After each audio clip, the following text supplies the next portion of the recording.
Hello friends, मी advocate Ashwini Shinde पुन्हा एकदा तुम्हा सर्वांचं आपल्या लीगल लेन्स मराठी या यूट्यूब चॅनलमध्ये स्वागत करत आहे. ॲग्रीमेंट टू सेल म्हणजे काय, सेल डीड म्हणजे काय, अर्थात साठे खत म्हणजे काय आणि खरेदी खत म्हणजे काय, हे या आपण आजच्या व्हिडिओमध्ये बघणार आहोत.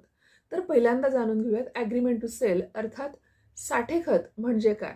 तर ॲग्रीमेंट टू सेल म्हणजे काय, तर भविष्यात त्या मालमत्तेच्या होणाऱ्या व्यवहाराचं आज केलेला लेखी करार, म्हणजेच त्या करारामध्ये तो व्यवहार कसा होणार, त्याच्या नियम अटी काय असतील, कोणत्या जबाबदाऱ्या कोणी घ्यायच्या आहेत, हे सर्व ज्या कागदामध्ये लिहिलं जातं त्याला आपण ॲग्रीमेंट टू सेल असं म्हणतो.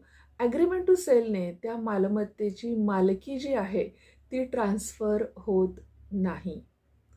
आता जाणून घेऊयात सेल डीड अर्थात खरेदी खत म्हणजे काय.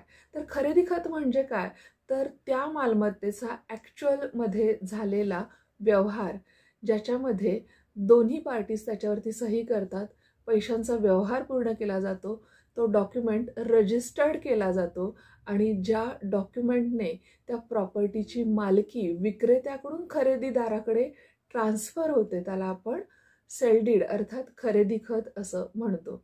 याच विषयावर जर तुम्हाला डिटेलमध्ये माहिती हवी असेल तर आपल्या लीगल लेन्स मराठी या यूट्यूब चॅनलवरती लॉंग व्हिडिओसुद्धा अपलोड केलेला आहे, तुम्ही तिथे जाऊन चेकआउट करू शकता. अशाच नवनवीन माहितीसाठी आपल्या लीगल लेन्स मराठीला सबस्क्राईब करा. थँक्यू.